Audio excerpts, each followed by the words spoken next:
लगातार बिगड़ रहे शंभू बॉर्डर के हालात, बैरिकेडिंग तोड़ने के लिए तैयार है आंदोलनकारी। पुलिस ने ड्रोन के जरिए छोड़े आंसू गैस के गोले। शंभू बॉर्डर पर तनाव बरकरार है। पुलिस ने एक बार फिर प्रदर्शनकारियों को भगाने के लिए आंसू गैस के गोले दागे। पुलिस के एक्शन से मची भगदड़। शंभू बॉर्डर पर प्रदर्शनकारियों को रोकने के लिए पुलिस ने छोड़े आंसू गैस के गोले। दिल्ली कूच करने पर अड़े हैं प्रदर्शनकारी। धनौरी बॉर्डर पर भी बिगड़े हालात, प्रदर्शनकारियों पर पुलिस ने आंसू गैस के गोले दागे। चारों तरफ बॉर्डर पर नजर आया धुआं ही धुआं। प्रदर्शन के चलते गाजीपुर बॉर्डर पर लगा लंबा जाम, लोगों को आवाजाही में हो रही है भारी परेशानी। किसानों के धरने से स्पोर्ट्स और कपड़ा कारोबार को बड़ा नुकसान हुआ है। सड़कों पर जाम और प्रदर्शन से ट्रांसपोर्ट पर बुरा असर पड़ा है।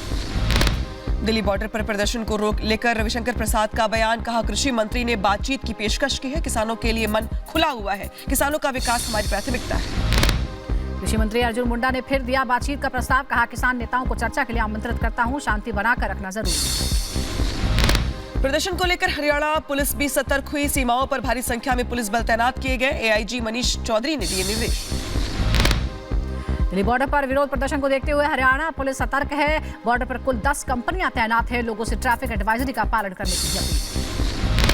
संदेश खाली की घटना पर बीजेपी का ममता सरकार पर बड़ा हमला, कहा यह किसी भी समाज के लिए शर्मनाक घटना है। ममता अभी भी घटना का बचाव कर रही है। एसआईटी की जांच पर बीजेपी ने उठाए सवाल, कहा महिलाओं की इज्जत लूटी गई, जमीन छीनी गई, लेकिन एसआईटी जांच के नाम पर बेइज्जती कर रही है। संदेश खाली की घटना को लेकर वीएचपी का बंगाल सरकार पर हमला, कहा बंगाल सरकार को बर्खास्त किया जाए, आरोपी शाहजहां शेख को गिरफ्तार की जाए। बिहार विधानसभा में विपक्ष की नारेबाजी पर भड़के नीतीश कुमार, कहा आप मेरा मुर्दाबाद करते रहिए, लेकिन हम आपका जिंदाबाद करते रहेंगे। अगले चुनाव में आप लोगों को नहीं मिलेगी एक सीट। यात्रा छोड़कर इंग्लैंड रवाना हुए राहुल गांधी, यात्रा के फ्लॉप होने पर राहुल गांधी विदेश रवाना हुए। आचार्य प्रमोद कृष्णम का राहुल गांधी पर हमला, कहा राहुल का बयान उनके पिता, दादा दादी समेत उनके साथ रहे सभी यूपी के नेताओं का अपमान है। राहुल की दुकान में कोई सामान नहीं बचा। राहुल के बयान पर ब्रजेश पाठक का पलटवार, कहा आने वाले समय में राहुल को भुगतना होगा इसका हर्जाना, यूपी का युवा ऊर्जावान है। केंद्रीय मंत्री कौशल किशोर का भी राहुल पर हमला, कहा यूपी के युवाओं का राहुल ने अपमान किया है। राहुल को नहीं मालूम होता वो कब क्या बोलने वाले हैं।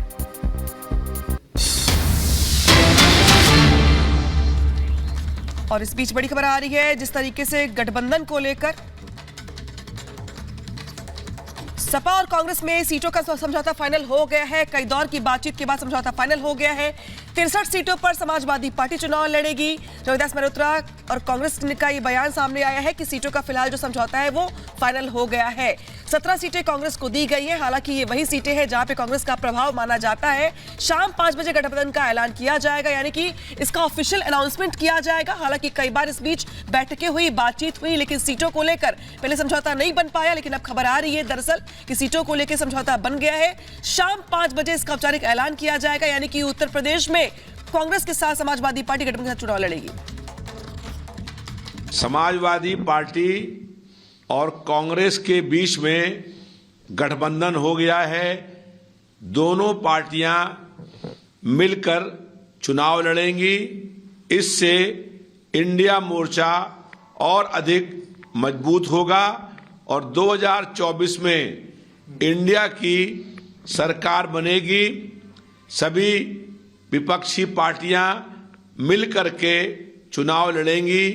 ये जनता का भावनाएं हैं, जन आदेश है। बहुत समय से समाजवादी पार्टी ये प्रयास कर रही थी कि इंडिया मोर्चा मजबूत हो और हम लोगों ने ये मोर्चा मजबूत कर लिया है। समाजवादी पार्टी 63 जगहों पर और कांग्रेस 17 स्थानों पर चुनाव लड़ेगी।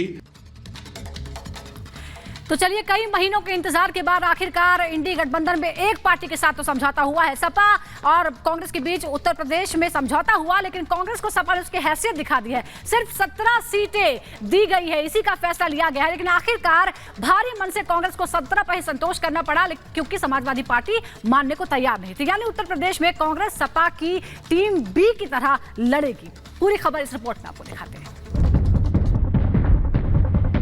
समाजवादी पार्टी और कांग्रेस में लोकसभा चुनाव सीट को लेकर जो विवाद चल रहा था वो लगभग आज खत्म हो गया। आज ये साफ हो गया कि यूपी में कांग्रेस और सपा कितनी सीटों पर चुनाव लड़ेगी। सीट शेयरिंग पर दोनों दलों में लगभग सहमति बन गई है। बताया जा रहा है कि कांग्रेस और सपा में 17 सीटों को लेकर सहमति बनी है, जिसमें रायबरेली, अमेठी, कानपुर, फतेहपुर सीकरी, 5 गांव, सहारनपुर, प्रयागराज, महाराजगंज, वाराणसी, अमरोहा, झांसी, बुलंदशहर, गाजियाबाद, मथुरा, सीतापुर, बाराबंकी और देवरिया सीट शामिल हैं। बताया जा रहा है कि दोनों दल साझा उम्मीदवारों की लिस्ट भी जारी करेंगे और जल्दी इसकी घोषणा भी।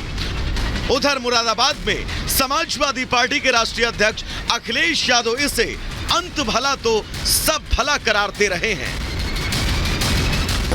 अंत भला तो सब भला, क्या समझे? तो क्या माना जाए? आप समझदार हो?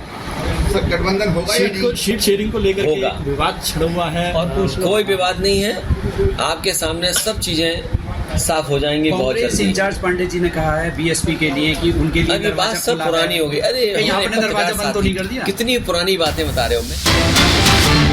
करारी शंभू बॉर्डर पे हंगामा जारी है। पुलिस ने हालांकि इस बीच आंसू गैस के गोले दागे हैं।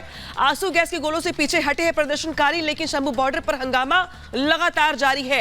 अपनी मांगों को लेकर किसान लगातार डटे हुए हैं। शंभू बॉर्डर से तस्वीरें टीवी स्क्रीन पर आ गई है आपके, जहां पर देखिए कितनी भारी संख्या में किसान पहुंचे हैं, अपनी मांगों को लेकर प्रदर्शन कर रहे हैं। लेकिन प्रदर्शन की आड़ में यहाँ पर उपद्रव और हिंसा भी जमकर की जा रही है, क्योंकि इनको तीतर बीतर करने के लिए पुलिस को यहाँ पे आंसू गैस के गोलों का इस्तेमाल करना पड़ रहा है। लेकिन इस बीच बड़ी खबर दरअसल ये कि जैसे आंसू गैस के गोले दागे जाते हैं, किसान कुछ देर के लिए पीछे हट जाते हैं, और लेकिन इसके बाद एक बार फिर से किसान आगे की ओर बढ़ जाते हैं। यानी कि लगातार पुलिस प्रयास तो कर रही पीछे धकेलने का उपद्रवियों को, प्रदर्शनकारियों को, लेकिन यहाँ पे लगातार हालात बने हुए हैं हंगामे के और हिंसा के शंभू बॉर्डर पे, और अफरा तफरी का माहौल है।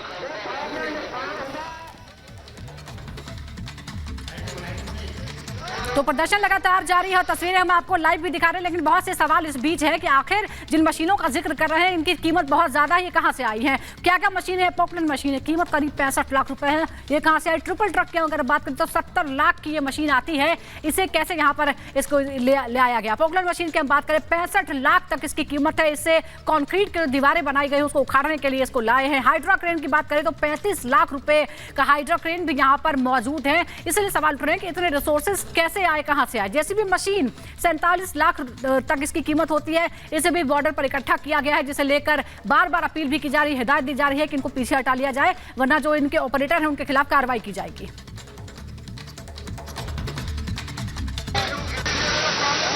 सवाल दरअसल यही बना हुआ है यहाँ पर कि आखिर किसानों के पास इतनी महंगी महंगी मशीनें कहाँ से आई, क्योंकि जो किसान खेतों में काम करते हैं उनके पास प्रदर्शन के लिए वक्त नहीं होता, इतनी महंगी महंगी मशीनें नहीं होती। तो आखिर ये मशीनें कहाँ से आ रही है? पोकलैंड मशीनें कहाँ से आ रही है? जेसीबी कहाँ से आ रही है? दिल्ली कूच नाम है, उपद्रव का पूरा प्लान है। तस्वीरें शंभू बॉर्डर से है आपके, और शंभू बॉर्डर के अलावा टिकरी बॉर्डर भी है, गाजीपुर बॉर्डर भी है, खनौरी बॉर्डर भी है। ये तमाम बॉर्डर्स ऐसे हैं जहाँ पे लगातार किसान कूच कर रहे हैं, दिल्ली की तरफ आगे बढ़ने का प्रयास कर रहे हैं, और इस बीच पुलिस की ओर से प्रयास किया जा रहा है इनको पीछे धकेलने का।